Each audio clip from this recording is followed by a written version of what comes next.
చంటి బిడ్డలు వణుకు రోగానికి గురి అవుతున్నారా? అయితే ఈ వీడియో చూడండి. హాయ్ ఫ్రెండ్స్, నమస్కారం. నేను ఓంకార ఫౌండేషన్ ఓంకారం ఆయుర్వేదం నుండి మాట్లాడుతున్నాను. నా పేరు మౌనిక. ఈరోజు గురువుగారు చాలా మంచి ఆరోగ్య చిట్కాలు తెలియజేశారు. అది ఏంటో మీకు ఈ వీడియోలో తెలియజేస్తాను.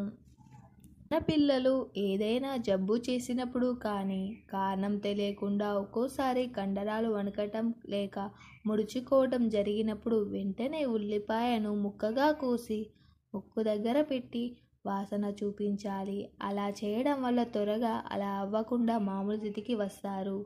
ఈ విషయం చాలామంది అనుభవంతో తెలిసిన వాళ్ళు ఉన్నారు. ఉల్లిపాయ కోసిన వైపున బాగా వాసన గట్టిగా వస్తుంది.